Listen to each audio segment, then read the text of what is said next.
Bonsoir, pendant 2 heures, Europe 1 va battre au rythme de votre cœur, puisque vous allez pouvoir nous confier vos doutes, vos interrogations, vos préoccupations, mais aussi vos espoirs au 39 21. Jusqu'à 1h, je suis tout à votre écoute. Asiba et Julie vont vous accueillir chaleureusement au standard 39 21, 34 centimes d'euros la minute. Philippe Chartier réalise cette émission et vous pouvez également y participer en envoyant vos courriels sur le site europe1.fr, vos SMS au 7 39 21 en commençant vos messages par le mot nuit.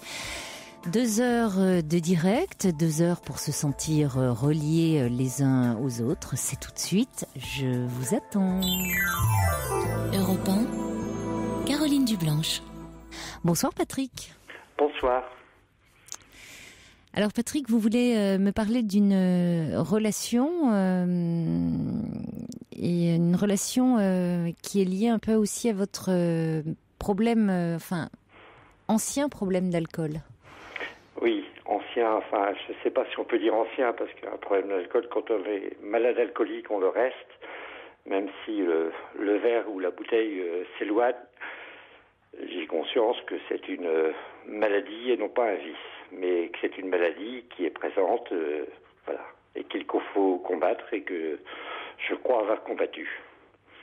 Oui, c'est important de préciser c'est en aucun cas un vice. Pourquoi ce besoin de le dire? Parce que l'entourage considère que...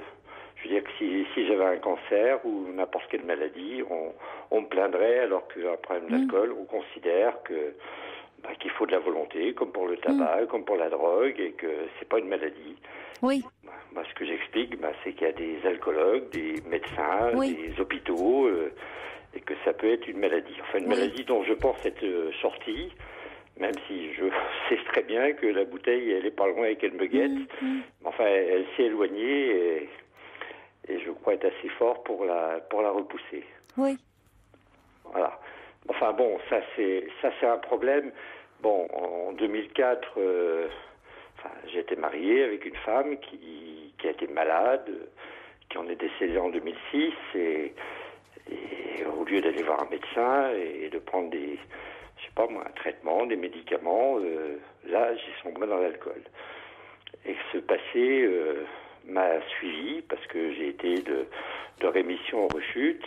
Puis un jour, j'ai rencontré une femme en fin 2007, par hasard, qui a été au courant de mon problème passé, mais qui est encore présent à ce moment-là. Enfin, présent, récurrent, revenant, repartant. Et ce passé m'a poursuivi jusqu'à aujourd'hui, quoi.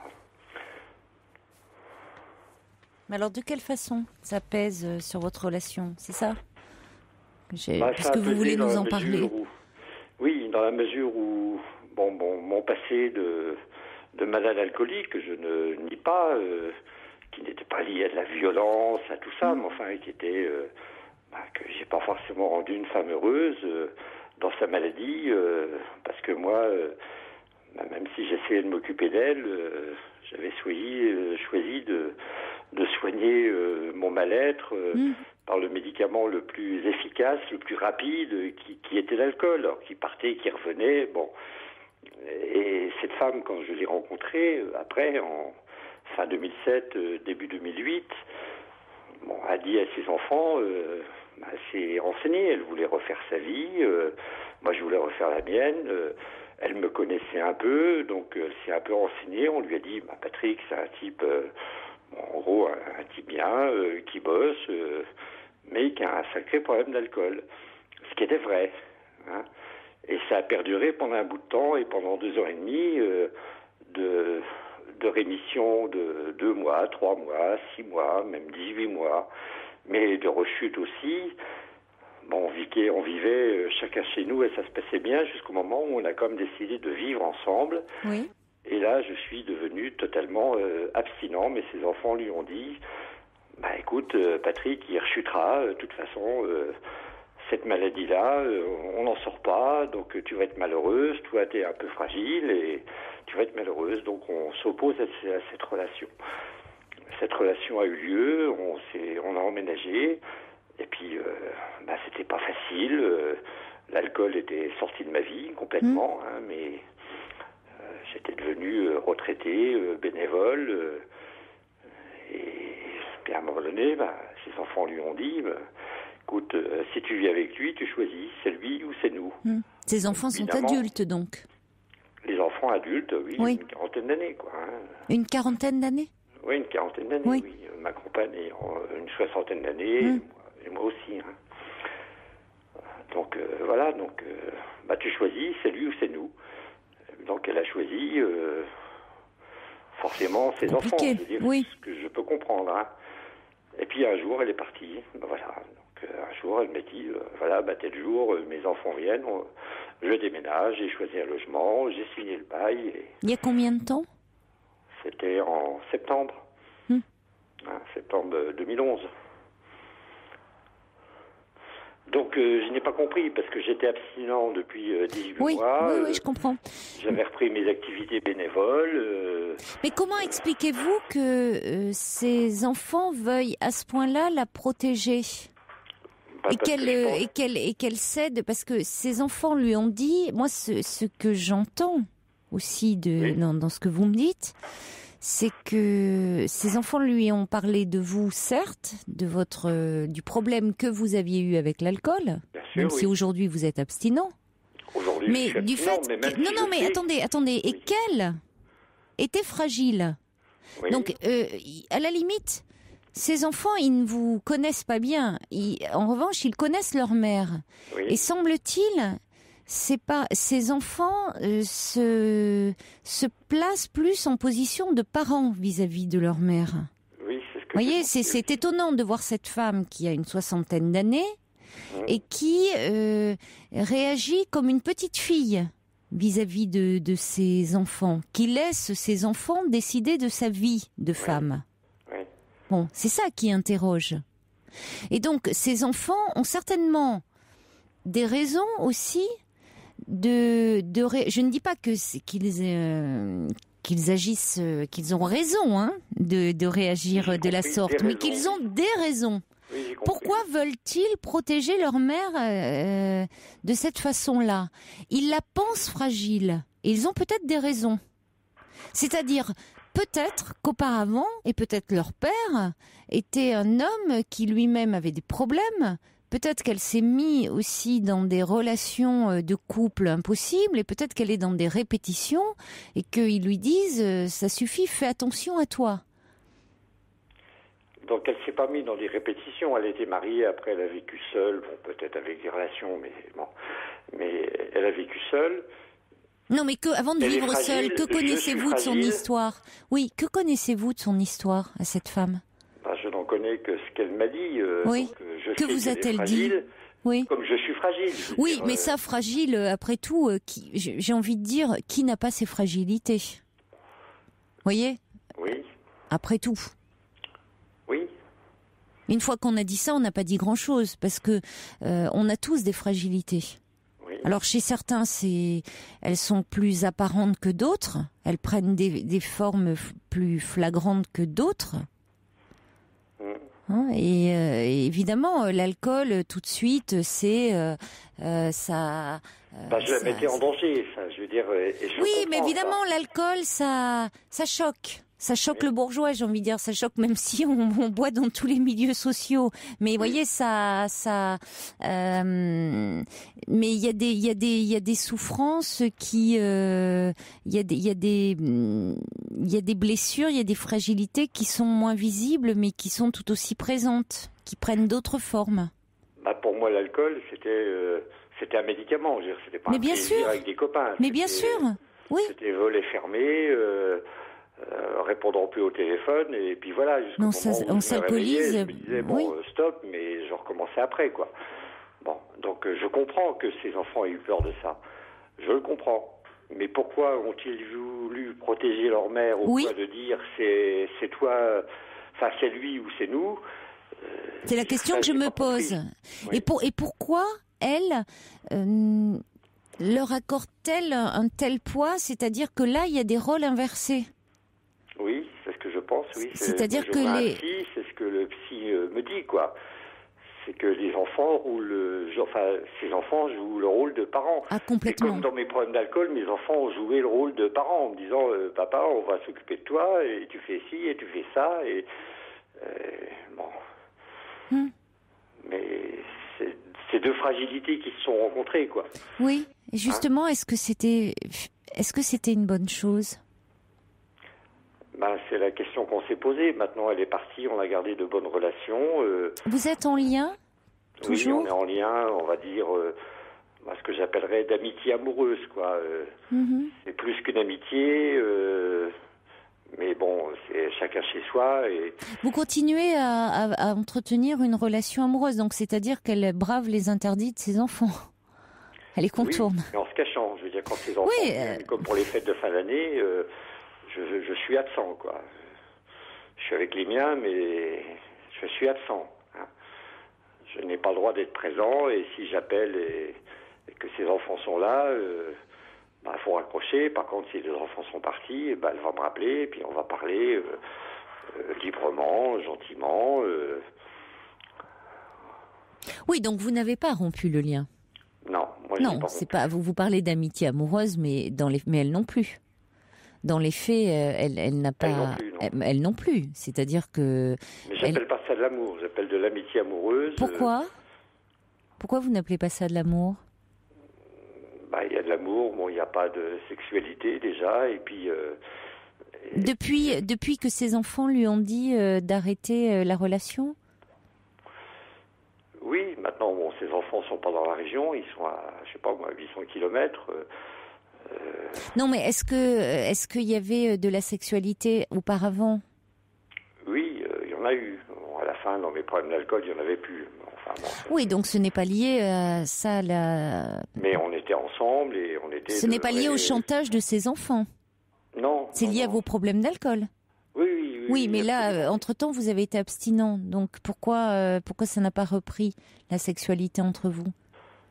Parce qu'on n'est plus ensemble et que la relation, pour moi, elle est ambiguë. Oui, mais là, il y a une chose que je comprends pas. C'est-à-dire que vous me disiez que quand vous étiez ensemble, vous étiez déjà abstinent et que vous ne comprenez pas pourquoi ces enfants s'opposaient à votre relation puisque vous étiez abstinent. C'est d'ailleurs intéressant. On parle de sexualité et on parle aussi d'abstinence à l'alcool. Oui, c'est un peu paradoxal. Oui. Non, mais j'ai bien compris. Non, mais aussi longtemps qu'on vivait, elle et moi, à 30 km l'un de l'autre, moi dans mon appartement, elle dans sa maison, et que j'avais ces problèmes d'alcool, ces enfants, il n'y avait pas de problème, parce qu'on ne vivait pas ensemble, on se voyait le week-end, les vacances, on avait une vraie relation de compagne et de compagnon. C'est à partir du moment où on a décidé de vivre ensemble que ces enfants ont dit stop, Patrick rechutera, tu seras malheureuse, tu es fragile. Donc, stop. Et puis, voilà, le fait que, je sais pas, dès qu'on se disputait pour des détails, elle les appelait en disant, il m'a dit ça, il m'a dit ci. Oui, mais alors ça, c'est terrible. Oui. Parce que j'allais dire, c'est terrible, ce déterminisme de la part des enfants. Il rechutera. Hein, c'est qui a volé volera, qui vole un œuf vole un bœuf, qui boira, qui a bu boira. C'est pas vrai. C'est pas vrai en plus. Moi, je ne crois pas au déterminisme. c'est pas un vice. Je veux dire, l'alcool n'a jamais été un plaisir, c'est une maladie. Non, mais ce n'est pas vrai, ce déterminisme. Mais en même temps, oui, mais Patrick, à la décharge de ses enfants, si votre compagne, lorsque vous rencontriez des difficultés avec elle, allait s'en plaindre auprès de ses enfants, c'est-à-dire faisait de ses enfants ses confidents, ça n'allait pas. Elle les mettait dans une position qu'ils n'avaient pas à occuper, à tenir. Ils n'avaient pas à occuper cette place. Mais moi, je l'ai toujours pensé. Je veux dire que, comme je lui disais, mais 95% de nos disputes, on peut les régler en discutant autour d'une table, tranquillement.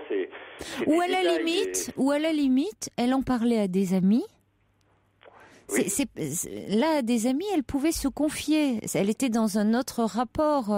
Mais les enfants, que voulez-vous qu'ils fassent par rapport à cette mère qu'ils sentent perdue, tourmentée, fragile, si ce n'est de dire, en plus étant à distance, dire si cet homme te rend malheureuse, quitte-le. Oui, c'est ce qu'elle a fait. Elle les plonge au cœur de son intimité. Et là, elle n'est plus protectrice, elle est plus mère. Elle parle en tant que femme. Elle les met plus en position d'enfant. Alors certes, même s'ils ont 40 ans, mais pour autant, elle n'a pas à en faire des confidents. Et là, c'est la petite fille qui vient se plaindre à ses enfants. Ça va pas dans mon couple. Donc après, c'est pas étonnant que les enfants s'autorisent à lui dire, finalement, à régenter sa vie. Oui. Elle en est responsable. Moi, c'est ce que j'ai pensé. Je reconnais mes fautes. Non, mais c'est un fonctionnement qu'elle a instauré. C'est pas une faute, mais que je peux mettre une personne en danger, non pas physiquement, mais la rendre malheureuse. Mais j'étais abstinent depuis 17 mois. Oui, mais je vais envie de dire, Patrick, que peut-être cette femme aussi, vous savez, on ne se rencontre pas par hasard, on ne va pas vers n'importe quelle êtres. Mais je n'ai pas dit que ce n'était pas une femme bien. Pourquoi elle ne serait pas une femme bien ? Parce qu'elle va vers vous qui avez eu des problèmes d'alcool, et c'est pas parce que vous avez eu des problèmes d'alcool que vous n'êtes pas quelqu'un de bien. Elle m'a aidé beaucoup d'ailleurs dans mes problèmes d'alcool pendant 2 ans et demi quand on vivait pas ensemble. Oui, mais pourquoi elle occupe cette place-là aussi ? Pourquoi elle occupe ce rôle-là ? Vous voyez, elle ferait peut-être bien de céder elle. Elle se dit, je suis infirmière, c'est ce qu'elle m'a dit, j'étais infirmière. Mais elle est infirmière dans la vie ? Non. Oui, mais c'est peut-être son problème à cette femme. Elle veut peut-être trop aider les autres et elle s'oublie un peu et elle ferait bien de céder elle. C'est ce qu'elle fait avec un psy, je crois, mais ça... Je ne suis pas au courant de leur discussion et je n'ai pas été au courant d'ailleurs et je ne veux pas l'être. Non, c'est mieux que vous ne le soyez pas. Je vois un psy aussi, mais ça c'est personnel, quoi. Mais peut-être qu'il faudrait commencer à lui dire que vous, alors à moi, je ne sais pas ce que vous en pensez, parce que le côté caché, interdit, finalement être dans la transgression, ça peut aussi donner avoir un côté excitant. Avoir une relation cachée. Mais là, quand on se cache de ses enfants, ça va bien, vous voyez, quand on est dans des relations, parfois être dans le côté être l'amant, la maîtresse, on peut y trouver du plaisir dans ce type de relation. Mais franchement, se cacher de ses enfants, là, il y a quelque chose qui est quand même plus problématique. Parce que moi, mes enfants savent que je conserve une relation avec cette compagne ou ex-compagne, je ne sais pas comment l'appeler, avec lequel j'ai conservé des relations, je dis, d'amitié amoureuse, où parfois elle m'appelle chérie au téléphone et après elle me dit pourquoi ça m'a échappé, ou on s'embrasse sur la bouche de façon, on va dire, chaste, sans donner de détails, mais à d'autres moments elle me dit non, on est juste amis, donc tu m'embrasses sur la joue. Je comprends pas, je suis un peu perdu. Alors oui, mais c'est parce que elle-même, elle est pas claire. Elle ne sait pas ce qu'elle veut, comme elle n'est pas claire dans l'attitude qu'elle a vis-à-vis de ses enfants. Et voyez, je reçois un message de Salomon là au 739 21 qui dit c'est sa fragilité. Il met entre pas entre parenthèses, entre guillemets, merci, parce qu'il reprend vos propos, et sa problématique familiale, et non votre problème passé, qui sont à l'origine de son départ. Restez solide, ajoute-t-il. Et il a raison. C'est-à-dire que vous revenez sur les problèmes d'alcool, et bon, sur le fait qu'aujourd'hui vous êtes abstinent. Mais finalement, c'est elle qui, à un moment, dans les relations qu'elle a avec ses enfants, dans cette dynamique familiale, dans le fait qu'elle a des rapports inversés avec ses enfants, dans le fait qu'elle laisse ses enfants régenter sa vie, qui sont à l'origine de la relation que vous avez avec elle, et du fait que d'ailleurs cette relation n'est pas interrompue, mais qu'elles doivent se cacher de ses enfants pour maintenir un lien avec vous. Ce qui est quand même complètement, c'est complètement fou. Alors que moi, vous voyez, normalement, je veux dire, elle a 60 ans, elle pourrait largement mener sa vie sans avoir à rendre des comptes à ses enfants. Or, elle en est à rendre des comptes à ses enfants. Oui, alors que moi, mes enfants savent que je conserve une relation avec elle et que ils l'acceptent. Ils me disent, c'est ta vie. Ton problème d'alcool, tu le règles. Bon, ils sont vigilants parce qu'ils savent bien que, comme on dit que la bouteille est mais cachée vous quelque comprenez, part, elle me guette, mais vous comprenez d'autant plus. Ils acceptent ça, je ne trouve pas ça anormal. Mais vous comprenez d'autant plus, et c'est pour ça que vous avez un peu de mal à prendre de distance, c'est que comme vous avez eu ce problème aussi d'alcool, ça a amené vos enfants à un moment à vous protéger aussi, voire à vous surprotéger. Oui. Alors elle est dans une autre problématique, c'est pas la même, elle a d'autres fragilités, et ses enfants aussi la protègent pour d'autres raisons. D'ailleurs, je reçois un autre message qui dit, pour l'avoir vécu, voir sa mère perdue et se confier beaucoup à nous, enfants, mène très vite à une surprotection de la part des enfants envers leur mère. C'est pas un hasard si les enfants ont cette attitude-là vis-à-vis d'elle. Oui, je le comprends, oui. Donc, ce qu'on veut vous dire par là, c'est que ce n'est pas votre problème d'alcool qui est à l'origine de ça. Il y a quelque chose dans son fonctionnement à elle aussi. Oui. Je le pense, oui. Parce que sinon, elle ne serait pas venue vers vous. Elle savait dès le départ que vous aviez ce problème avec l'alcool. Oui, ça dès le départ, oui. Donc, elle aurait pu passer son chemin. Donc elle est restée, elle vous a protégé, et c'est peut-être même ça, elle vous le dit d'ailleurs, elle aime jouer les infirmières. Donc le problème, il n'est pas là. Il est dans la relation avec les enfants et dans le fait que elle ne sait pas se positionner. Elle se confie trop à eux et les rôles sont inversés.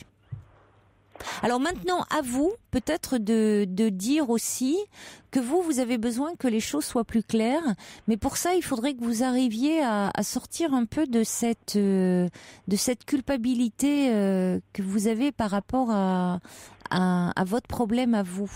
Oui. Puisque elle vous a rencontré, vous aviez ce problème-là. Et au contraire, vous avez eu la force, vous, de vous en sortir, et vous continuez à travailler là-dessus. Ça n'a pas été facile. Hein. Ah ben, je n'en doute pas. C'est une vraie maladie, je veux dire. Oui. C'est un plaisir. Faut pas croire que les gens qui boivent comme ça, mais ils boivent jamais. Être heureux, on boit pas par plaisir. Cacher, quoi. C'est un Prozac rapide. Hein. On est mal, on boit et on est bien tout de suite, quoi. Je veux dire, mais on boit souvent parce qu'on est... on est pire. Oui. Donc, comme on est pire, on boit pour être moins pire. Oui. Oui. Je pense que vous connaissez ça. Je ne vais pas dire mieux que moi, mais non, pas mieux que vous, non, certainement pas. Je connais de l'extérieur. Bon, mais j'ai la volonté de m'en sortir. Je crois en mon être sorti. J'ai pas envie de boire. Je veux dire. J'ai envie de voir mes enfants, mes petits-enfants, d'avoir une vie intime, une vie sociale, voilà. Et non pas une vie donc peut-être à vous, alors c'est à vous de dire, de mettre peut-être des limites et de dire que vous, cette relation comme ça, cachée, de devoir vous cacher comme si vous étiez... Bon, ces enfants ne sont pas dans la région, hein, donc... Oui, mais justement, ça a d'autant moins de sens. Non. Vous ne faites rien de mal dans cette histoire. Pourquoi devrait-elle se cacher ? Alors, qu'elle aussi travaille peut-être là-dessus, puisqu'elle est en thérapie. Pourquoi elle a un lieu pour parler de ses difficultés, et c'est peut-être un peu moins à ses enfants qu'elle devrait se confier. Parce qu'évidemment, si elle va se confier à ses enfants veulent la protéger. Bon, donc en tout cas, c'est dans la relation elle avec ses enfants qu'il y a lieu d'élaborer quelque chose, plus que dans votre relation vous vis-à-vis d'elle. En tout cas, vous, ce que vous pouvez dire, si ça vous pèse, que cette relation cachée ne vous correspond pas vraiment. On va dire ambiguë. Oui. Elle me convient pour l'instant, mais je veux dire, ça ne peut pas durer comme ça indéfiniment. C'est ce qu'il faut lui dire alors. J'ai 63 ans, je suis pas un jeune homme et j'ai un avenir, quoi. Donc. Mais c'est ce qu'il faut lui dire, c'est que vous n'allez pas rester dans une telle ambiguïté. Ça n'a pas de sens pour vous. D'accord, Caroline. Vous avez le prénom de ma fille et c'est un beau prénom. Ah, si c'est le prénom de votre fille, oui, je comprends. Pas d'une de mes filles. Il y a Laurence de Picardie qui dit « Les enfants ne devraient pas se mêler de la vie de leur mère ». Ça témoigne d'un certain manque de maturité de la part de cette femme qui est certainement assez influençable. Alors Laurence dit « Ne persistez pas dans cette relation, elle a certainement autant besoin d'aide que vous ». Bon. Alors après, c'est votre choix. Vous pouvez essayer de dire, en tout cas, fixer des limites. Ça peut être dans le temps, c'est-à-dire dire que vous n'avez pas envie que ça dure comme ça, cette ambiguïté.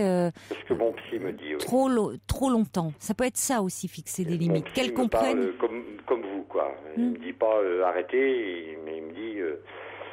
Parler, puis fixer des limites, dites où vous allez, quoi, où vous voulez aller. Oui, parce qu'elle tient à vous. Alors, c'est vrai que face à ce chantage que lui font les enfants, mais parce qu'ils aiment leur mère et parce que elle se confie à eux en leur disant peut-être que ça va pas bien, que bon, donc eux, ils veulent la protéger. Et ils sont aussi face à un drôle de dilemme, les enfants, il faut bien dire ce qui est.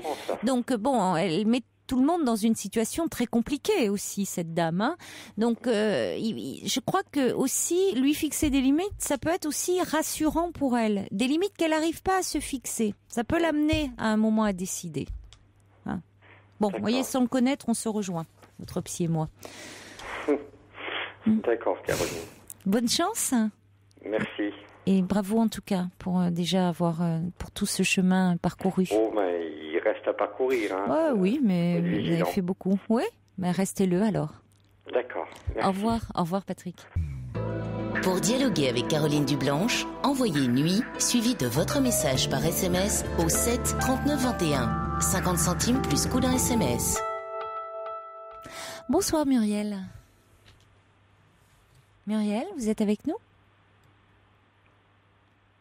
Ah, on m'avait dit que Muriel était là, mais apparemment... Michel, peut-être. Michel ? Oui. Bon, c'est Michel, alors je me suis trompée. Bonsoir Michel. Bonsoir Caroline. Bonsoir et Michel. Excellente année. Enchantée. Je vous écoute Michel. Donc je vous ai envoyé un mail pour vous parler d'un problème qui me perturbe beaucoup et qui concerne mon fils adoptif qui a 23 ans, qui jusqu'à l'âge de 16 ans a eu un comportement, on va dire, à peu près équilibré, enfin difficilement mais équilibré quand même, et qui à 17 ans a fugué. Donc je ne l'ai pas vu pendant 5 ans et au bout de 5 ans on s'est retrouvés. Et oui.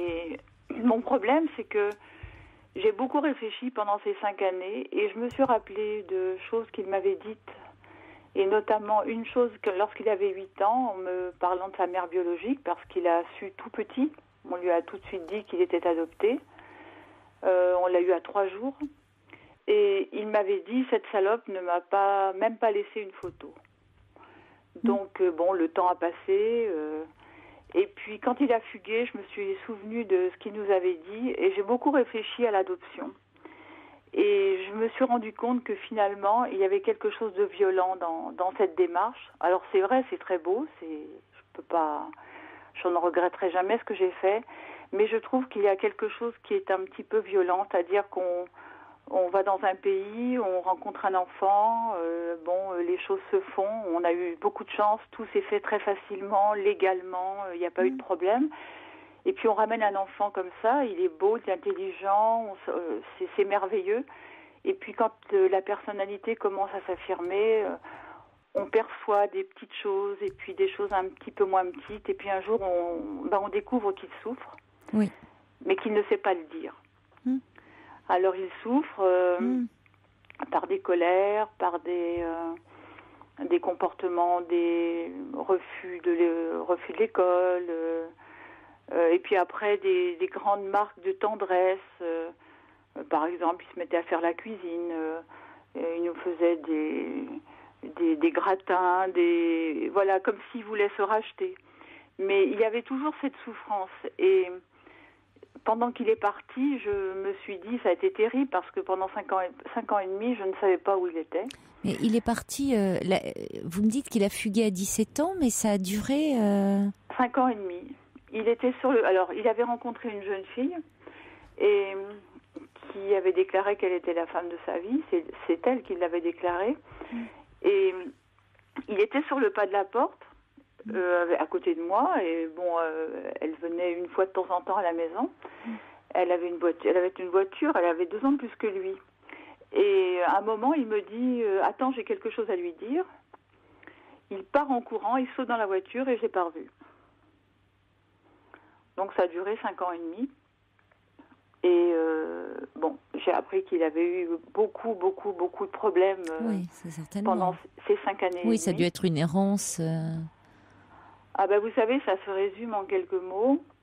Mariage à 18 ans, héritage dilapidé en 2 mois et demi, héritage très conséquent, interdiction bancaire, puisque elle avait fait des dettes. Oui. Ensuite, 1 an de prison avec sursis pour violence conjugale, parce que quand il a su ce qu'elle avait fait avec son argent, il s'est vengé. Et puis, mis sous curatelle renforcée pendant 5 ans. Donc, pas de travail. Il est revenu vers vous ? C'est lui qui est revenu Alors, il est revenu pour des raisons, je dirais, matérielles, des raisons d'indivision, de maison à vendre. Et puis, j'ai quand même retrouvé un petit peu des petites choses. C'est peut-être moi qui ai, à ce moment-là, freiné, je dirais.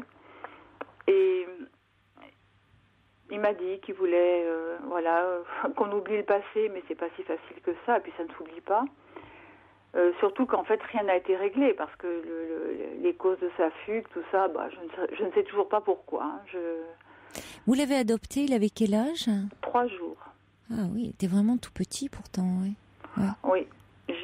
On a les photos de la maternité, j'ai tout pris, j'ai même pris le nom de la clinique pour ne rien lui cacher, pour qu'il sache tout, et que si un jour il souhaitait... Oui, vous lui avez toujours parlé de son histoire. Ah oui, avec des photos, il sait tout. Oui, parce que quand il vous dit qu'elle a jamais laissé de photos, c'est-à-dire qu'il n'y avait pas de photos d'elle. Non. Elle est partie tout de suite. Et alors, sa mère avait 17 ans et demi. Oui. Et il a fugué à 17 ans et demi. Eh oui, oui. Là, il y a... Oui, c'est... Évidemment, c'est pas... Il y a un lien très fort, là. Oui. Et il le savait, il connaissait l'âge de sa mère. De sa mère. Et donc, je me suis dit, mais finalement, est-ce qu'il ne serait pas bon de retrouver cette femme qui l'a mis au monde et qui, après tout, qui est sa mère biologique. Et j'ai fait des recherches et j'ai eu la chance de connaître des personnes qui sont originaires de son pays, donc la Pologne, et qui m'ont vraiment beaucoup aidée. Et relativement facilement, on a retrouvé la date de naissance, le nom, le prénom de cette femme. Et je me demande, parce que maintenant, pendant son errance, il a quand même été pris en charge, je dirais accueilli dans une famille dont la jeune fille est tombée follement amoureuse de lui. Il y avait un mariage en vue. Évidemment, dès que la curatelle a été levée, il a pris la porte, parce qu'il y avait une énorme pression de la part de la famille. Donc il est parti et il a rencontré une autre jeune fille avec laquelle il vit actuellement, qui serait peut-être enceinte, et c'est ça qui me fait me poser des questions. Il m'a dit qu'elle était enceinte, mais entre ce qu'il dit quelquefois et ses rêves, je ne sais pas. Donc je me demandais s'il fallait que je lui donne les coordonnées de cette... Il n'en fait pas la demande, lui. Ah, il l'a fait sans la faire. C'est très difficile parce que je vois dans ses... je vois bien, quelquefois on a des discussions et je vois dans son regard, il part par moments quand il parle d'enfants. Si vous voulez, je pense que sa compagne est réellement enceinte. Et oui, non, mais ça c'est qu'il y ait quelque chose autour de l'enfant et de non, mais il y a quelque chose qui se rejoue autour de cet enfant, d'accord, mais de lui donner des coordonnées de cette mère de naissance, alors que lui n'a pas fait la démarche. C'est pas lui qui fait la démarche pour la retrouver. Vous avez pu la retrouver, mais lui n'a pas fait la démarche, y compris pendant ces 5 ans d'errance. Il aurait pu partir à ce moment-là à sa recherche. Il ne l'a pas fait. Vous pouvez susciter chez lui, finalement, déclencher chez lui un espoir tout d'un coup de retrouvailles, de qu'est-ce que ça peut déclencher chez lui. C'est ça mon problème. Mais c'est le risque. Avec une déception à la hauteur de ce que ça de l'attente qui peut y avoir derrière. Donc c'est toujours extrêmement délicat. D'ailleurs, quand bien même, ça serait lui qui en ferait la demande. Parce que c'est assez fréquent. On voit souvent chez les enfants adoptés au moment de l'adolescence. C'est qu'ils aient envie de rechercher leurs parents de naissance. Ce qui signifie pas qu'ils rejettent leurs parents adoptifs, mais c'est un désir de retrouver leurs origines au moment où ils vont entrer, dans la vie adulte. Et au moment parfois d'ailleurs où on le voit aussi, au moment où ils deviennent à leur tour parents. Hein. Et oui. Bon, ça peut arriver à ce moment-là. Mais... Donc, cette recherche aussi peut être sous-tendue par une peur inconsciente de nouer des relations amoureuses avec quelqu'un qui serait leur frère ou leur sœur, leur père ou leur mère, biologique aussi. Il peut y avoir des craintes de cet ordre-là aussi, parfois. Donc de là à leur mettre en main ces informations, tant que cette demande n'est pas clairement formulée, il ne vaut mieux ne pas s'y hasarder. C'est quelqu'un qui parle très peu. Mais oui, mais c'est bien le problème. Il n'arrive pas à parler, il agit. Et il serait plus judicieux de l'amener à parler, parce qu'il aurait un grand besoin de parler de son histoire. Je le lui ai proposé, je lui ai demandé s'il voulait faire une démarche auprès d'une psychologue, de quelqu'un. Il m'a dit non, parce que pendant la curatelle, il a vu un psychiatre et apparemment, ça s'est pas très bien passé parce qu'il ne parle pas. Oui, mais parce que là, il faut lui expliquer, il faudrait pouvoir lui dire que ça serait une démarche totalement différente. Là, c'était dans le cadre d'une curatelle, il y avait, c'était dans un cadre très précis. Il y avait une demande très précise. On n'est pas là, c'est pas dans le cadre d'une évaluation. Là, ça serait pour mettre des mots sur son histoire. Sur son histoire de vie, sur quelque chose d'une souffrance. Et vous avez raison quand vous disiez au départ sur finalement autour de l'adoption qui même si vous voulez qu'on présente souvent dans la plupart des cas les enfants, il faut le dire d'ailleurs, la plupart des enfants adoptés ne vont pas plus mal que les autres enfants. Mais pour autant, l'adoption, il y a quelque chose de très douloureux au cœur même de l'adoption. Il y a déjà le drame quand même de la mère qui abandonne. Ah oui, oui, oui. Parce que souvent c'est une femme la plupart du temps qui aime son enfant, puisqu'elle le confie à d'autres, plutôt que de le faire vivre dans de mauvaises conditions. Bon. Et c'est extrêmement douloureux de mettre au monde un enfant et de le confier, de devoir s'en séparer et de le confier.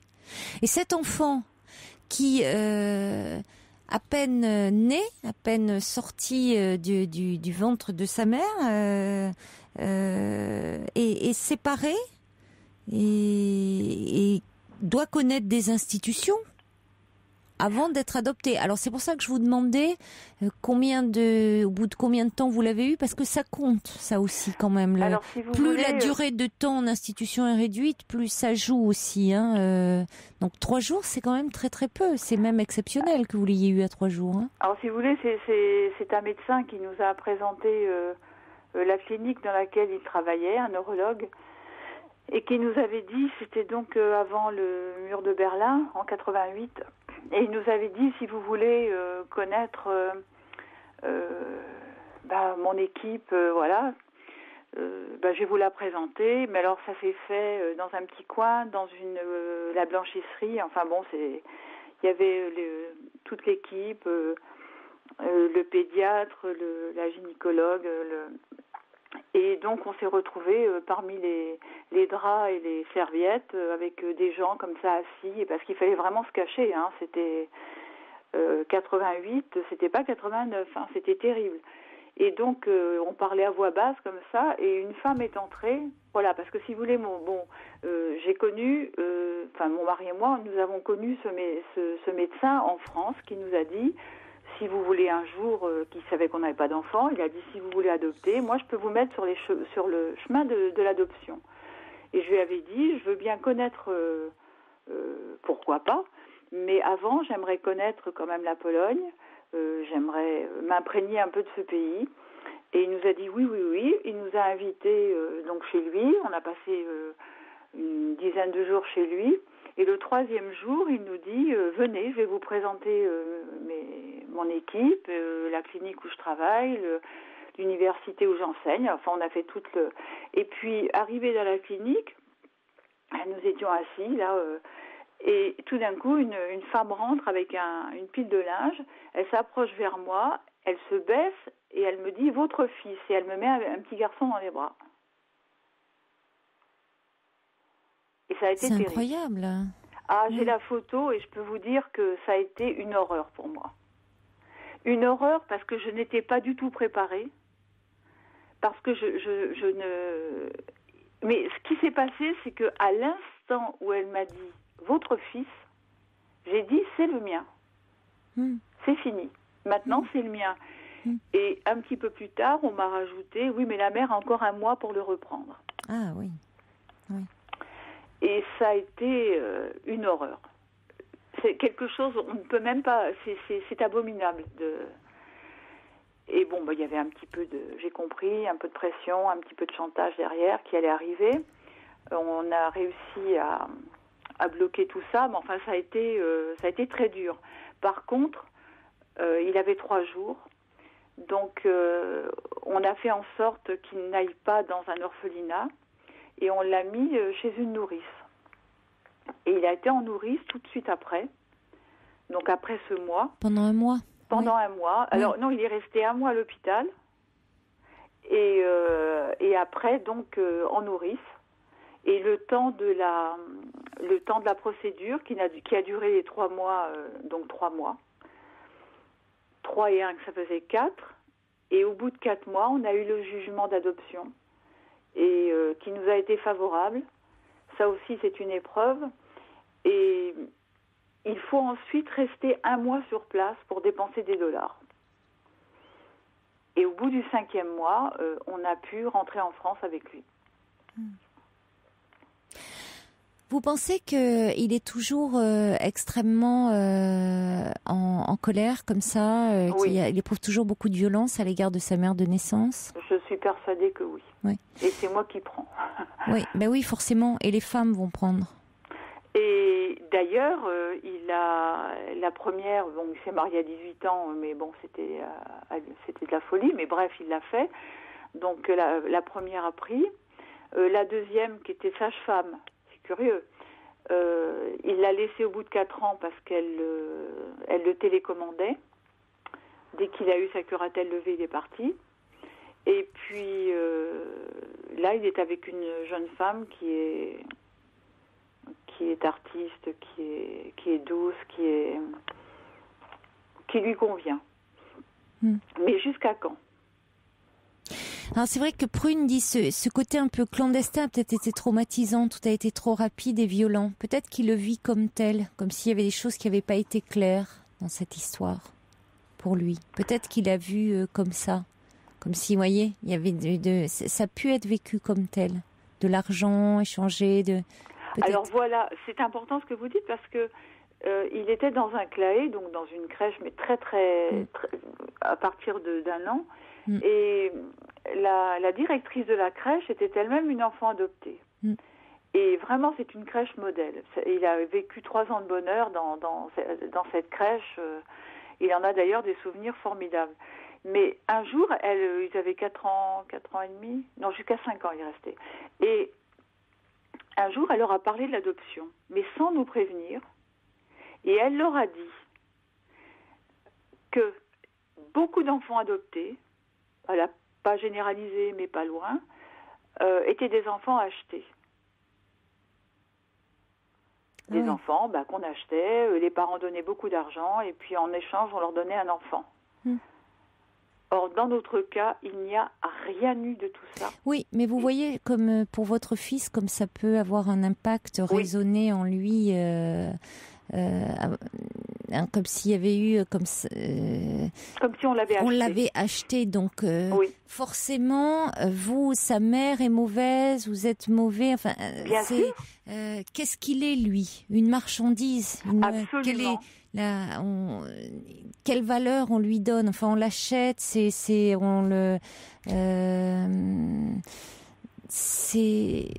on l'échange, on peut le.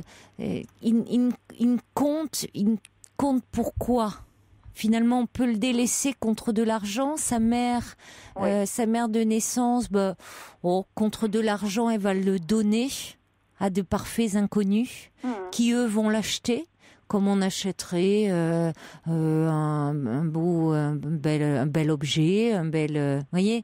Enfin, tout ça est extrêmement perturbant, traumatisant. Je pense. Et je pense que tout ça, ça fait qu'il ne sait plus qui il est, ce qu'il vaut réellement et qu'il comptait ça. Il aurait grand besoin d'en parler parce que on voit bien dans le terme qu'il emploie en disant cette salope, enfin il y a quelque chose de cette violence qui s'exprime, de cette violence qu'il exprime aussi à l'égard des femmes.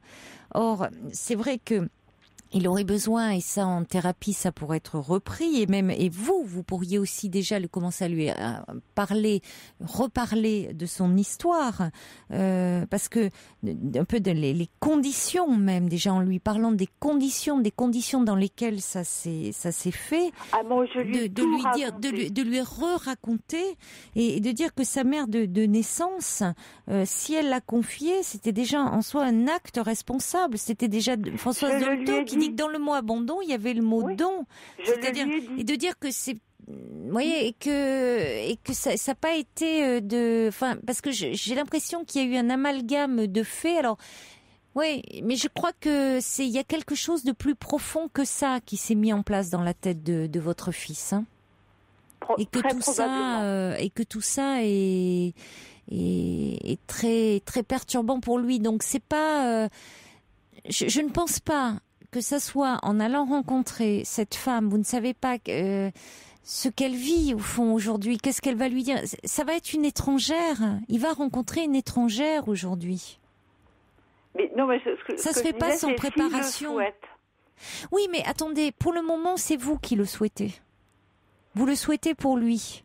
Je lui ai demandé s'il le souhaitait. Oui, mais vous ne savez pas vraiment ce qu'il souhaite. Le sait-il vraiment lui? Il m'a dit pas pour moi, mais pour mes enfants. Mais voilà, il le souhaite pour ses enfants futurs, il le souhaite en tant que père, il le souhaite pour peut-être ses enfants, parce que grand-mère de ses enfants, il sait pas vraiment. Il ne sait pas vraiment. Il a peur. Vous voyez que lui-même, il le fait pas pour lui. Il le fait pour ses futurs enfants. Donc, n'anticipez pas ses désirs à lui. Vous le faites vous-même parce que vous êtes très tourmenté, ça peut se comprendre, et très déstabilisé par de voir votre fils comme ça perdu dans ce qu'il vit, et donc vous pensez que la clé est peut-être là. Oui, mais la clé, elle peut aussi se dénouer autrement si lui reconstitue le fil de son histoire en parlant. Peut-être qu'après, il éprouvera le désir d'aller plus loin et de retrouver, de mettre un visage sur cette femme, de matérialiser, d'aller la voir et d'aller la rencontrer physiquement et d'aller lui parler. Et peut-être qu'il n'ira pas jusqu'au bout de la démarche. Oui, il y a des personnes qui font toutes les démarches pour rencontrer leurs parents de naissance et qui, au dernier moment, décident de ne pas y aller. Ça se voit aussi. Il faut laisser cette liberté-là. Et parce qu'auparavant, ils ont parfois tout reconstruit, tout retricoté leur histoire. Il faut qu'ils l'élaborent. Oui. Il raconte des histoires. Il faut élaborer ce qu'ils pensent de leur histoire. Et ça peut varier au fil des années. Et il faut leur laisser ça. Et votre fils, il n'a pas pu le faire. Il n'a pas pu le faire, Michel, parce que il n'arrive pas à parler. Et ça, c'est embêtant. Et il faut qu'il puisse trouver un lieu pour parler de son histoire. Donc, encouragez-le à le faire. J'ai vu 13 psychiatres. C'est trop. Non, je sais, mais aucun n'a entendu ça. Aucun. Aucun n'a eu l'idée, et pourtant j'en ai vu des bons, paraît-il. Personne ne lui a jamais parlé de son histoire. Personne. Et ça, c'est quelque chose, je crois, qui lui a manqué. Je crois qu'à chaque fois, il a rencontré quelqu'un qui est connu à Marseille et qui lui avait dit, qui a eu une attitude formidable, qui lui a... mon fils avait une peur, une terreur, c'était qu'on l'enlève. Bah oui, on peut comprendre, oui. Et donc... c'est qu'il a vécu comme un rapt, aussi, tout ça. Oui. Ce professeur lui a dit, mais mon pauvre garçon, mais tu vaux pas un clou. Il dit, regarde-moi avec ma tête de gitan, là. Il dit... oui, on m'aurait enlevé, on aurait pu me faire garder les chèvres, mais dis-toi, avec tes cheveux platines, tes yeux bleus, mais dis, tu vaux pas un clou, il n'y a pas un gitan, il n'y a pas un forain qui va vouloir de toi. Et il l'a fait rire. Et ça a été terminé. Il n'a plus jamais parlé de... Et ensuite, il nous a dit, je vais le voir quelques séances, je le verrai. Oui, mais il avait quel âge à ce moment-là ? 10 ans. Il était petit, oui. 10 ans.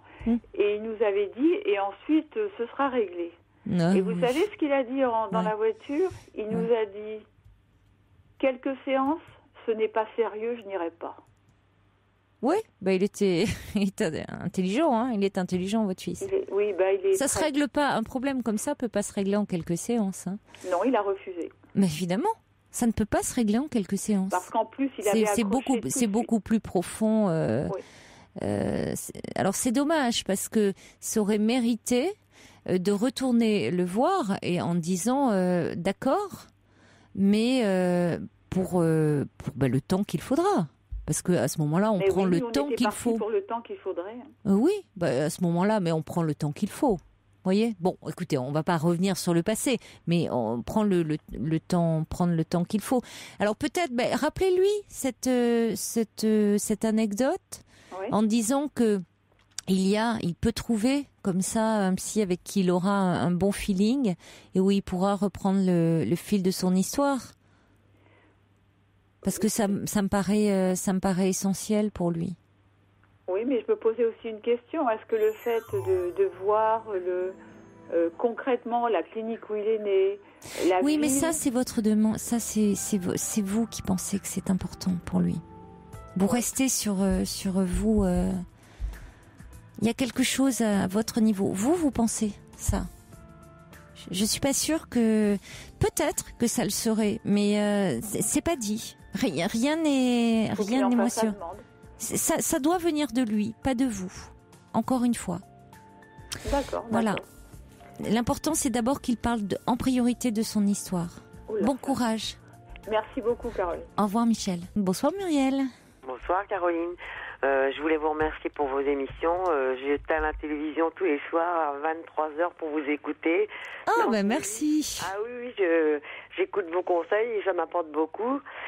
Et en fait, je voulais juste, avant de revenir sur ce que je voulais vous parler, sur le monsieur qui a parlé en premier. Patrick.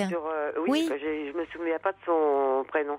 En fait, je me suis retrouvée dans lui. Parce que vous avez fortement bien dit que en fait les enfants n'avaient pas à se mêler de la vie privée des enfants et que des parents. Des parents, pardon, excusez-moi, et qu'il fallait surtout pas que un des parents aille se confier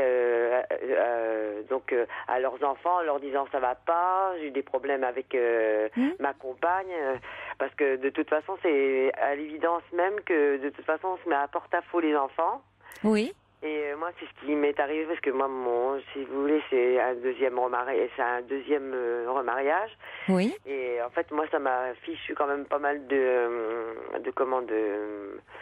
bisbis dans mon couple parce que les enfants de mon mari me détestaient et en fait ça je le comprenais que lui ça le rendait quand même malheureux de pas parler à ses enfants parce que lui par contre au départ il savait pas trop comment faire, il disait est-ce que je vais leur parler, mais pareil que le monsieur, il fallait choisir entre moi ou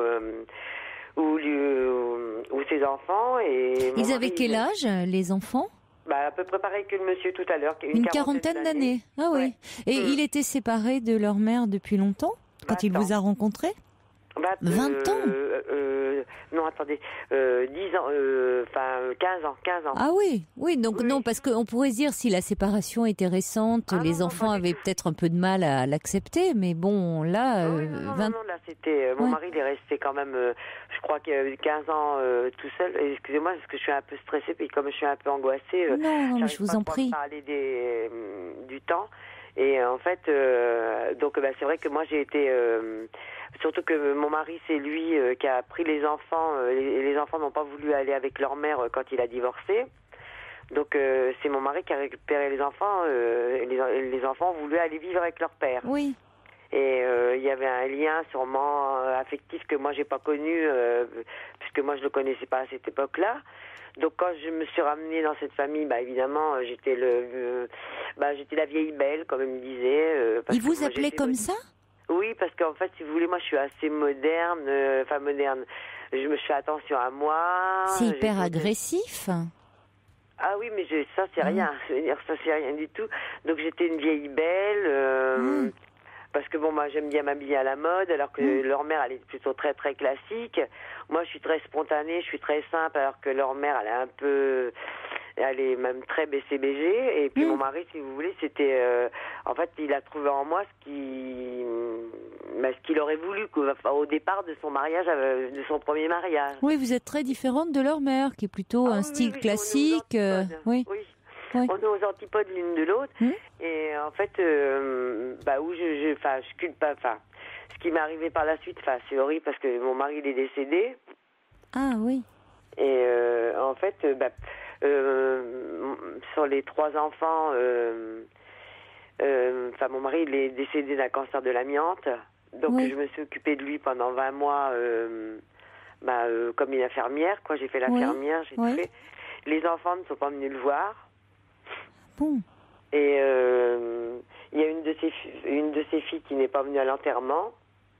Et alors je culpabilise parce que je me dis que parce que mon mari il a fait le choix de me choisir moi. Oui.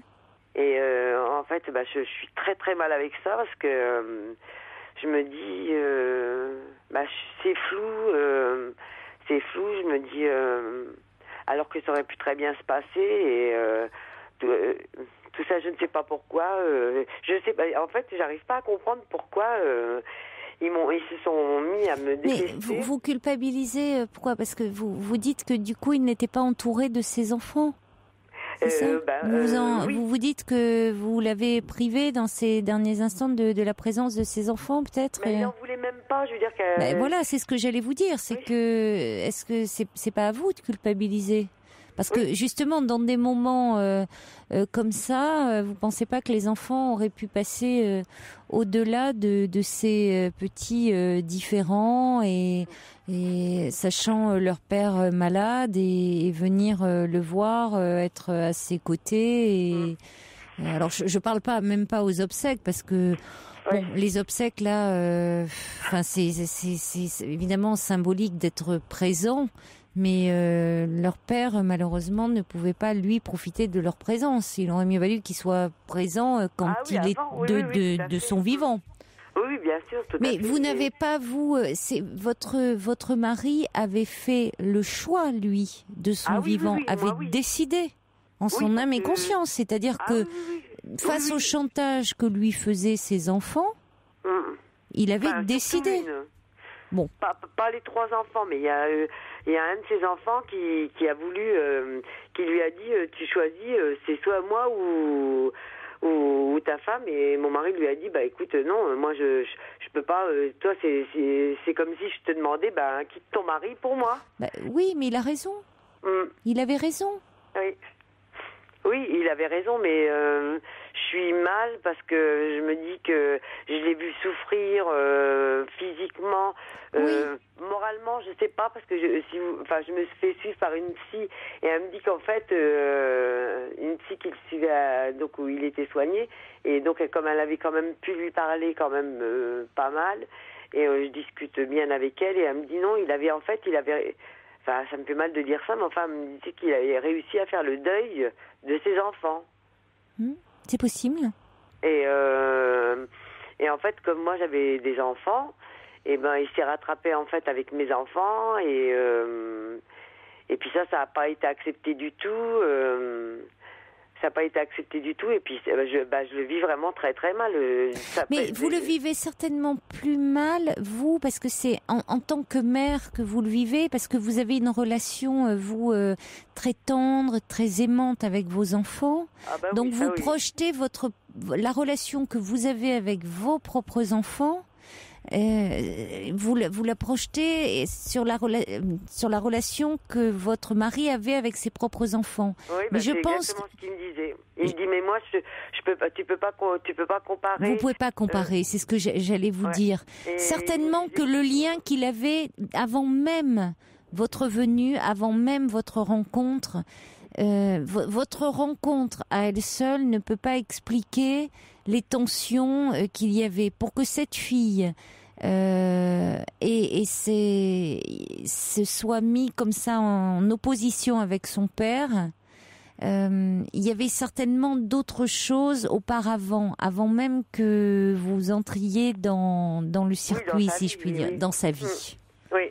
Mais ça, ma psy, elle me dit exactement comme vous. Elle me dit de toute façon, ça doit être des choses qui doivent remonter vraiment de très très loin. Beaucoup plus anciennes, des choses très... elle était peut-être déjà en rivalité avec sa mère. C'est des choses un peu oedipiennes, des petites filles qui sont jalouses, un peu de l'amour qui entrent un peu en rivalité entre l'amour le père et la mère, et qui voudraient être finalement très proches de leur père. Et puis c'est pas possible parce qu'il y a la mère qui est là, mais c'est pas possible d'entrer ouvertement en conflit avec la mère. Alors quand arrive une belle-mère, c'est parfois plus facile d'entrer en conflit ouvert avec la belle-mère. Oui, c'est moi, quand on l'accepte mieux. Oui, disons que je pense que d'après ce que je dis parce que je suis obligée de me faire suivre, parce que sinon, franchement, je suis vraiment très très mal. Et elle me dit en fait, vous servez de Poutine Ball. Oui, moi j'ai l'impression aussi. Je rejoins complètement cette interprétation-là. Très très mal, quoi. Pourquoi vous le vivez si mal? Je sais pas. J'arrive pas à...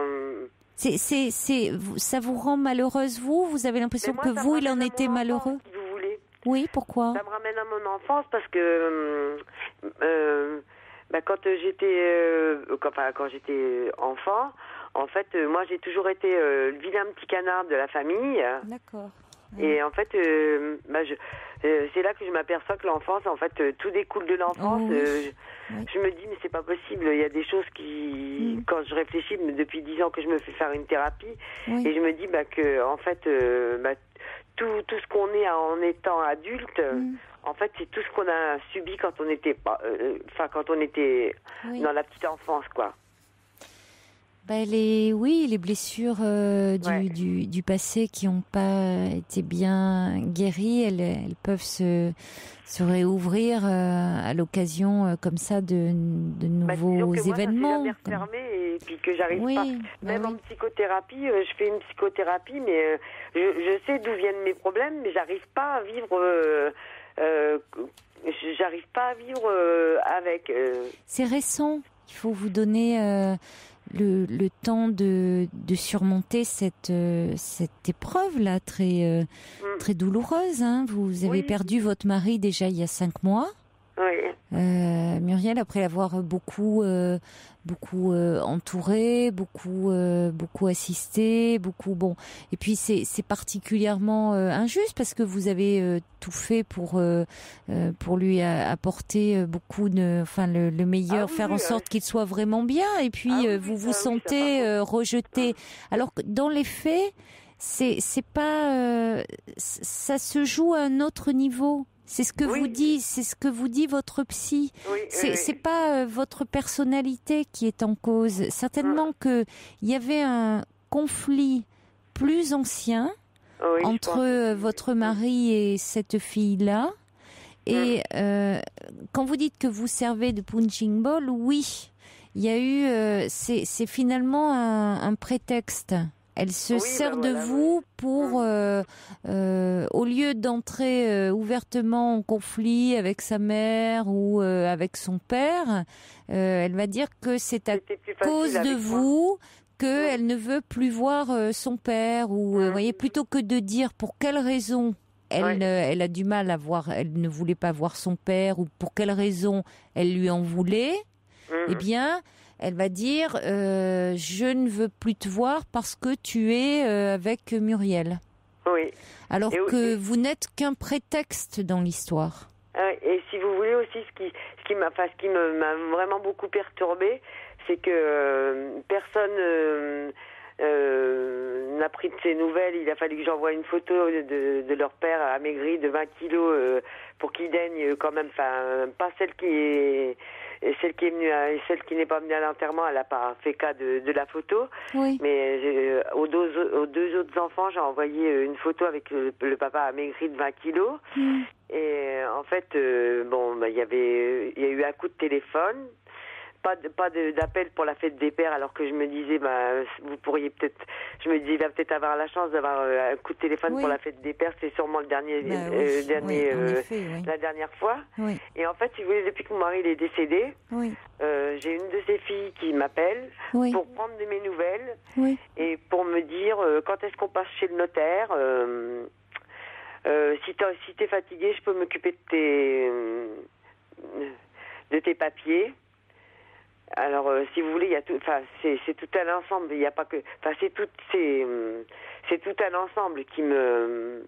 Parce que on sait pas. Personne ne s'est occupé de papa, mais là, comme on n'est pas encore, parce que on a une maison ensemble, et là, on me téléphone pour me demander de mes nouvelles et me dire, écoute, si vraiment tu as des soucis, si tu es fatigué, on peut s'occuper. Malheureusement, Muriel, c'est triste c'est triste ce type de relation. Ouais. Maintenant, cet homme, vous l'avez aimé, c'était votre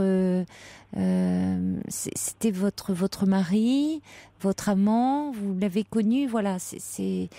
Elles avaient un autre rapport, c'était leur père. Oui. Donc après, peut-être qu'en tant que père, elles avaient des raisons ou Ah oui, pas, peut-être, ou oui. d'être un peu en colère ou de lui en vouloir. Peut-être que avec leur mère, elles ont été un peu instrumentalisées. Je ne sais pas. Ça, c'est leur histoire. Oui, bien Vous sûr. voyez, Oui. c'est leur histoire. Ce qu'il faut que vous arriviez, peut-être, il faudrait, et là c'est compliqué parce que votre chagrin, votre peine, tout est mêlé. Il y a, Oui, voilà. il y a Là, votre c'est chagrin vraiment d'avoir le- perdu votre mari, et Mm. puis il y a la réaction des filles, et Ouais. puis il y a votre histoire à vous d'enfant. Donc Oui. tout est mêlé, tout est amalgamé. C'est ça qui Ah est oui, ça, compliqué. c'est- Parce oui. que dans les faits, il y a leur histoire à eux. Leur histoire où lui était le père. Et Oui. il y a lui en tant que père avec ses filles. Et vous n'avez rien à voir avec cette histoire-là parce que elle préexistait bien avant votre rencontre. Oui, mais c'est ça Il y qu'il a faut votre absolument que je histoire. travaille, Il parce faut que j'arrive travailler pas. là-dessus pour prendre de la distance par rapport à ça. Parce Ouais. que là, ça fait écho Oui. avec votre histoire, vous, Voilà, exactement. où, comme vous dites, vous avez toujours été le vilain petit canard de la famille. Voilà. Donc, où vous avez le sentiment que ça se répète aujourd'hui et que on vous en veut et que vous êtes ça se répète, qu'on vous tient à l'écart, que qu'on vous fait du mal et pourquoi on ne vous aime pas. Et ça vous fait mal, oui. et ça vous fait souffrir. Alors que oui. vous n'êtes pas en cause. Ce n'est pas vous. Vous ne servez que de prétexte. Et j'ai envie de dire, quand vous allez avoir pu prendre un peu de la distance déjà par rapport à ça, vous allez vous recentrer sur votre famille à vous. Parce que vous avez, dans ce que j'ai cru comprendre, pu, malgré ça, même si vous avez été le vilain petit canard de la famille, pu construire une famille où vous avez su être une mère aimante. Ah oui, parce que moi j'ai 3 enfants et je m'entends hyper bien. Bah alors, c'est formidable vraiment... ça.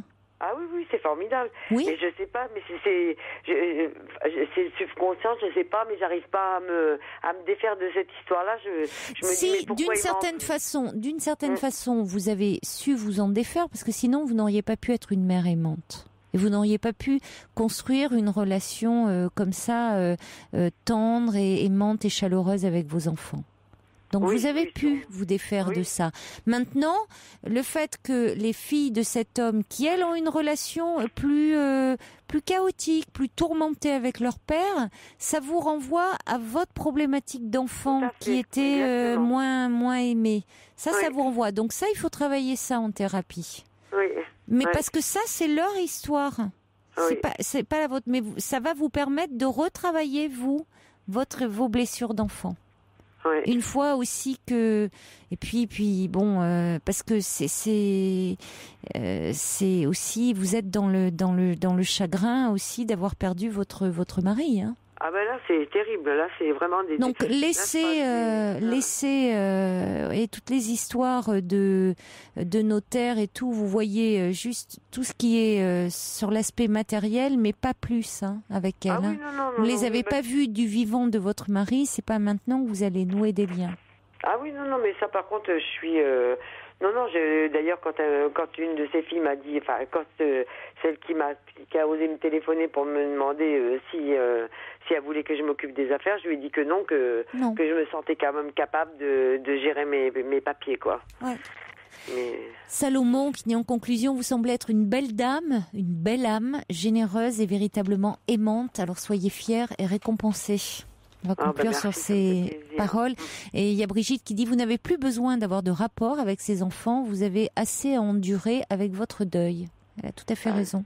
Oui, maintenant, il faut vous concentrer, vous recentrer sur vous et sur vos enfants, à vous. Oui.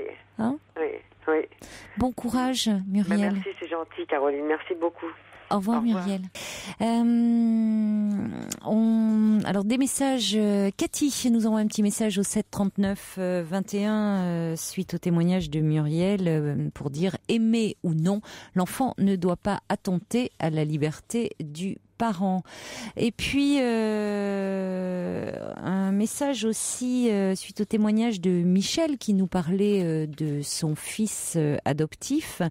Myriam nous dit on a adopté un petit garçon lorsqu'il avait 2 ans et demi au Maroc. Il a actuellement 22 ans, il est cuisinier, il va très bien. À ses 18 ans, il a demandé à aller au Maroc. Il est allé avec son papa et une de ses sœurs, très bien accueilli par une famille française. Mais le jour où il est allé à l'orphelinat, il s'est senti mal, ils ont dû sortir. Il n'a jamais voulu parler de ce qui s'est passé. Arrivé en Suisse, il m'a dit c'est un beau pays, merci de me l'avoir montré, mais de l'orphelinat, je ne veux plus en parler, je ne me rappelle de rien quand j'étais petit et c'est mieux comme ça. Il va souvent en voyage, mais toujours dans les pays du Nord, il ne veut plus retourner au Maroc. Pourquoi? Je ne sais pas. Il est intelligent, cultivé, très équilibré, nous dit Myriam qui habite en Suisse, on l'aura compris.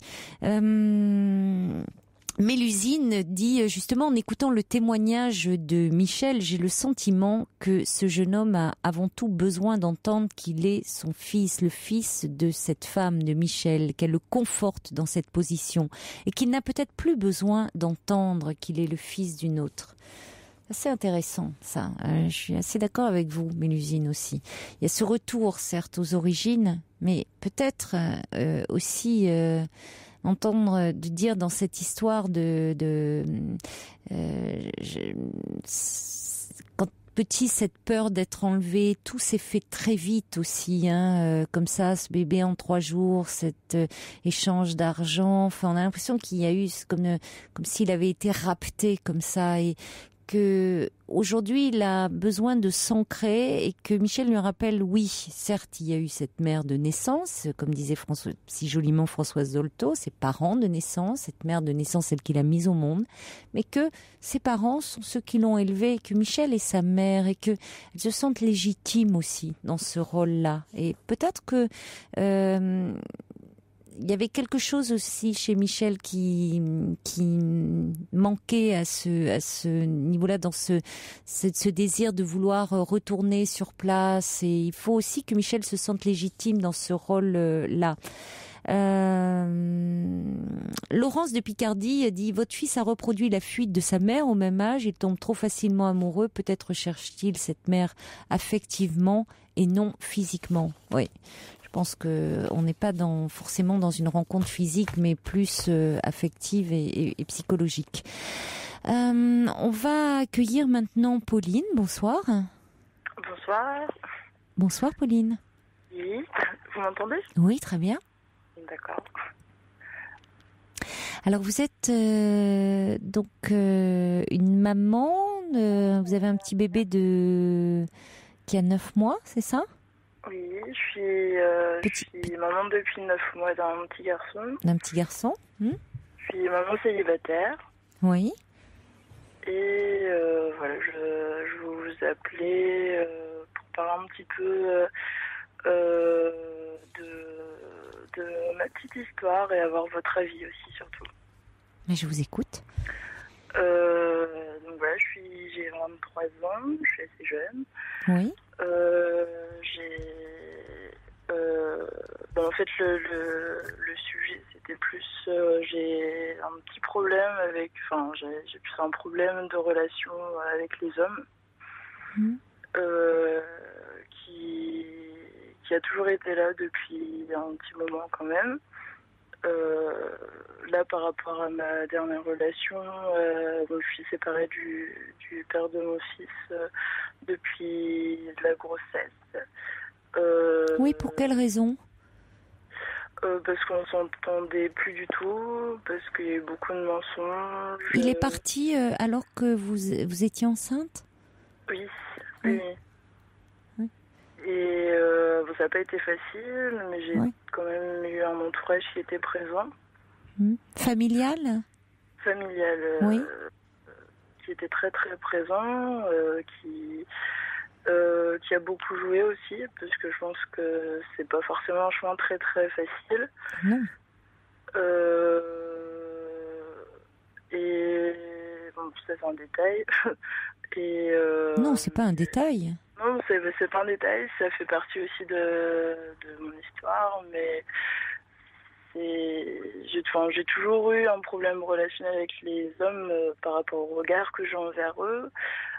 Qu'est-ce que vous voulez dire par là? En fait, je demande beaucoup à mon compagnon à mettre toujours la barre un peu plus haute à chaque fois et je me rends pas forcément compte de ce qu'on me donne et que je suis jamais entre guillemets rassasiée enfin, je sais pas si j'arrive bien à m'expliquer. De toujours vouloir plus, voilà, c'est ça. Et de changer la personne, de toujours être mieux de ce qu'on est. Ça, c'est un petit peu le... Oui, mais alors dans vos choix, en l'occurrence, ce garçon là, dans votre... vous dites... vous avez un problème par rapport dans vos relations avec les hommes, mais en même temps, ça peut se comprendre parce que le père de votre petit garçon, là, de votre bébé, vous dites il vous quitte en cours de grossesse. On peut comprendre que vous leur en vouliez. Après, aux hommes, c'est compliqué. Oui. Alors, ou alors, est-ce que vous êtes en train de me dire que vous mettez trop de pression mais pour autant, c'est pas très cool, c'est pas très clean de vous quitter pendant que vous attendez ce bébé. Ce bébé, vous l'aviez décidé ensemble. Oui. La liaison est pas très bonne. Vous avez un haut-parleur? Non, du tout. Non? Ah bon, je sais pas. J'entends beaucoup d'échos. Non. Vous aviez décidé ce bébé ensemble et puis après, qu'est-ce qui fait qu'il part? Que moi la vision j'avais une certaine vision de la vie, que voilà, on fait un enfant ensemble, mais dès le départ je m'étais déjà préparée à l'assumer entièrement toute seule, ce qui est peut-être un peu égoïste, mais peut-être un peu trop prévoyant aussi, mais non, ça va, semble-t-il, avec votre vision des choses aussi, mais on ne peut pas compter sur les hommes, bien sûr. Parce que c'est intéressant ce que vous me dites. Vous êtes entendu? On fait un enfant ensemble, mais enfin j'avais prévu de l'élever toute seule. Alors vous me direz, généralement on fait un enfant à deux, parce que ça se fait encore à deux. Quoique maintenant, la recherche avançant, on peut de plus en plus se passer des hommes, mais enfin il faut quand même leurs spermatozoïdes, mais ça peut se faire dans des éprouvettes et autres. Mais enfin, c'est intéressant. Vous vous en passez, vous prévoyez de l'élever seul. Hop, vous l'éjectez. Comme si vous pouviez pas. Qu'est-ce qui s'est passé pour vous dans votre histoire? Votre père a été présent pour vous? En fait, oui, il a été présent. Mais c'est une relation qui a été très distante aussi avec mon père, qui n'a pas du tout été affective, une certaine affection, mais pas dans on montre pas ses sentiments, on prend pas les gens dans les bras, on fait pas forcément des bisous, des petits détails comme ça de mon père qui ont fait peut-être que j'ai un discours comme ça aujourd'hui. Mais alors, il y a des pères qui sont pas forcément très démonstratifs, très affectueux, mais qui peuvent quand même être sur qui on peut s'appuyer, sur qui on peut compter. Est-ce que vous pouviez compter sur votre père? Oui, mais lui, il a été présent, mais au niveau de l'affection, non. Je pense que non. Je sais pas si je réponds bien à votre question, mais ce souci qui s'est créé aussi par rapport au père de mon fils, c'était déjà présent auparavant. Le regard que j'ai envers les hommes qui n'est pas joli du tout. Oui, mais il remonte certainement à plus loin. C'est pour ça que j'essaye de comprendre un peu comment ça s'est passé pour vous, enfant. Comment ça se passait Ça remonte à mon enfance parce que j'ai été adoptée. Je pense en être un petit peu consciente. C'est mon problème de l'adoption. On va dire que ça s'est vraiment réglé pendant ma grossesse, justement. Et ça a peut-être un rapport avec les événements. Enfin, ça a un rapport avec les événements qui se sont passés récemment, c'est certainement. Mais que voulez-vous dire, ça c'est en train de se régler avec la grossesse? Ça s'est réglé pendant la grossesse. Qu'est-ce qui s'est réglé? Les questions qu'on se pose quand on a été adopté. On peut se poser beaucoup de questions. J'ai eu la chance de connaître, de voir et de connaître un petit peu ma famille biologique. Et ça c'est seulement j'ai seulement pu mettre un point final pendant ma grossesse. Oui. Votre grossesse, vous voulez dire, vous a apaisé?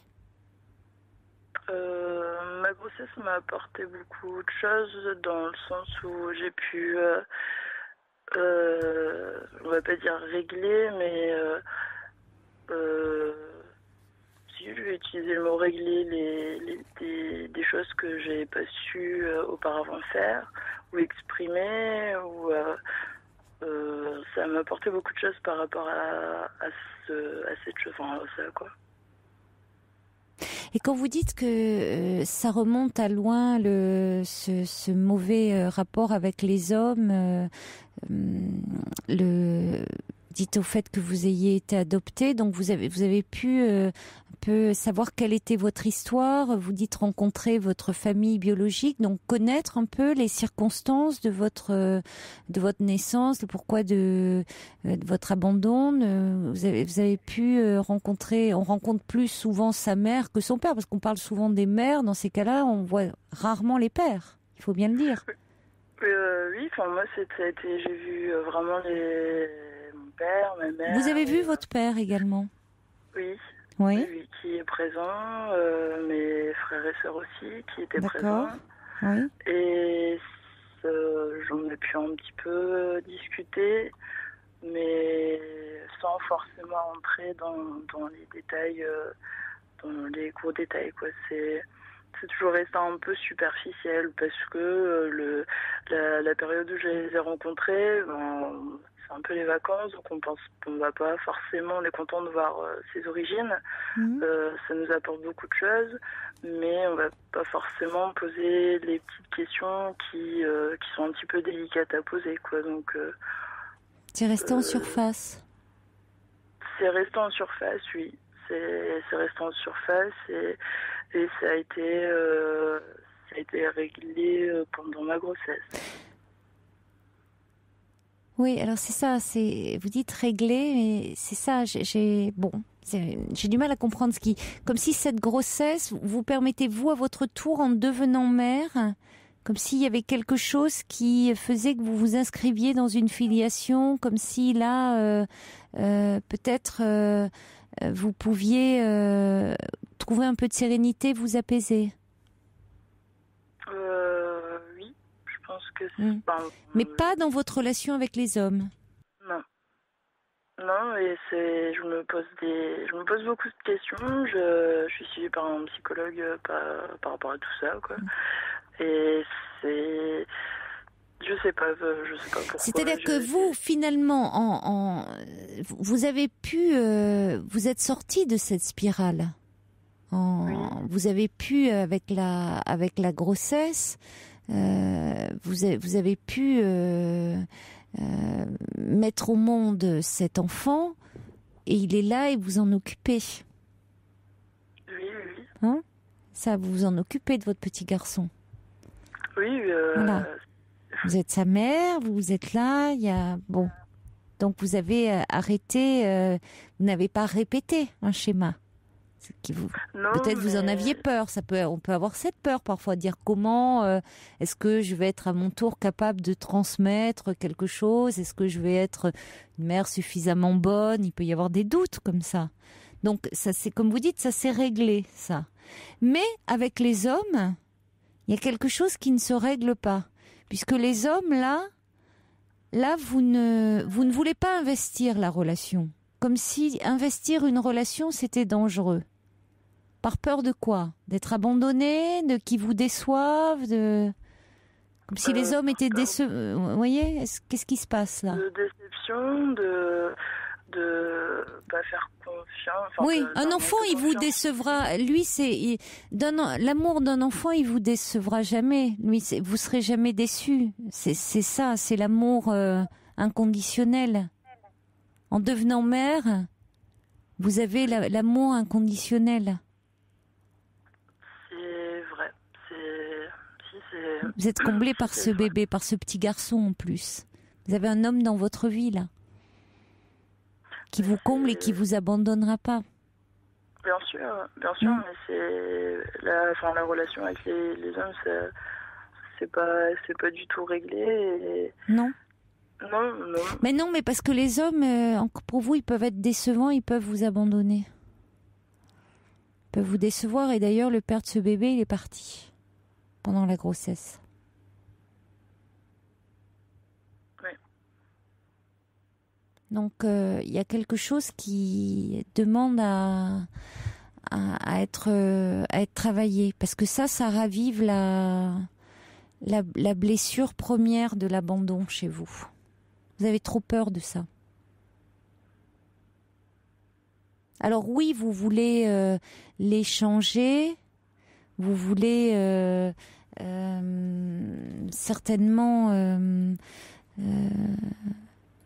vouloir, vous mettez la barre très haut. Vous dites vouloir rendre l'autre meilleur, mais vous idéalisez beaucoup. Comme souvent dans ces situations, comme beaucoup de personnes qui ont été adoptées, qui ont beaucoup tendance à idéaliser l'autre, leurs parents de naissance, leurs parents biologiques, si vous voulez, et donc l'autre dans la rencontre amoureuse, parce que notre premier amour, c'est notre mère, c'est notre maman.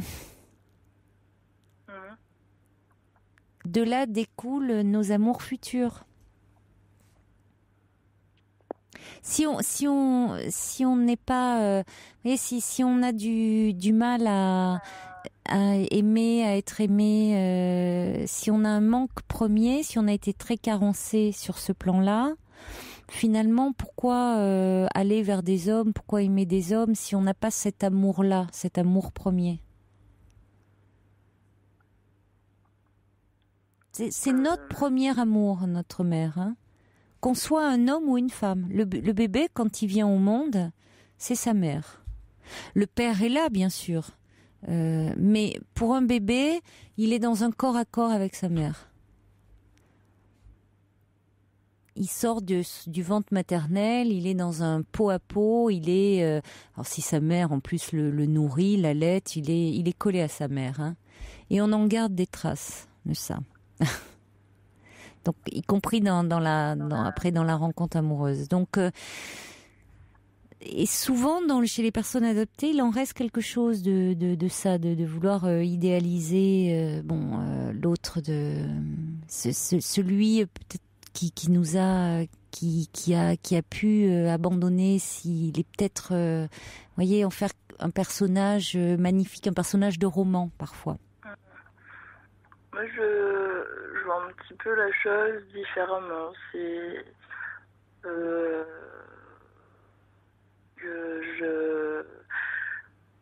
comment dire, je comble le manque d'affection que j'ai pas. Enfin, pourtant mes parents m'ont donné le maximum, mais je comble le manque d'affection que j'ai eu avec les hommes et ça en fait peut-être partie du... Enfin, je sais pas si... Ça fait peut-être partie du problème aussi.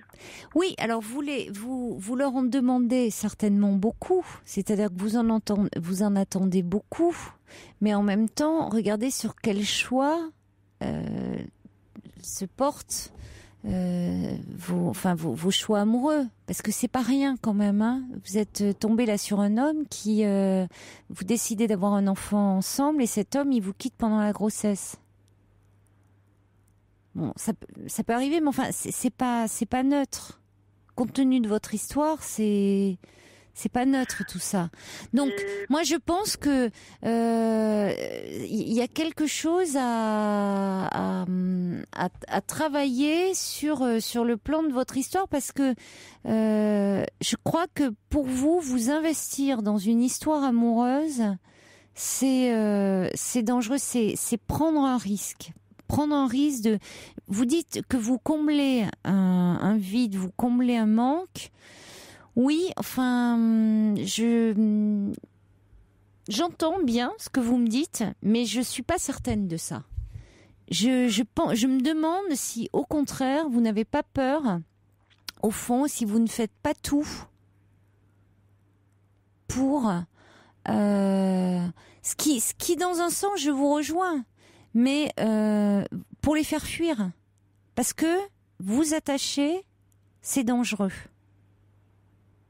Alors, ça ne justifie en rien, voyez, le fait que cet homme ait pris la fuite. Hein. Je suis pas en train de cautionner, voyez, de dédouaner, de dire ça ne justifie en rien, parce que évidemment pour vous, il vous a absolument pas ménagé et c'est extrêmement douloureux, et heureusement que vous avez été très bien entouré. Maintenant, je pense que c'est important pour vous et pour votre petit garçon de faire un travail sur vous, thérapeutique, pour que vous ne vous enfermiez pas dans un tête-à-tête avec votre bébé, parce que votre bébé, il doit pas être l'unique objet d'amour de votre vie. Et pour que aussi ce schéma s'interrompe, il faut que ce schéma s'interrompe, Pauline. Et vous avez 23 ans, donc vous avez l'avenir devant vous. Mais ce bébé, c'est aussi faire un enfant, vous l'avez dit, faire un enfant toute seule, c'est aussi ce bébé, bah oui, c'est l'amour inconditionnel. Lui, il vous abandonne pas, hein, c'est là, et puis vous avez la certitude de plus jamais être seule avec un bébé. Ce qui, quelque part, vous fait certainement très, très peur. Vous n'êtes pas seule avec un bébé. Réfléchissez quand même à tout ça. Réfléchissez, parce que c'est d'autres pistes. Hein. Réfléchissez-y et allez quand même en parler à un thérapeute. Bon courage et merci de votre appel.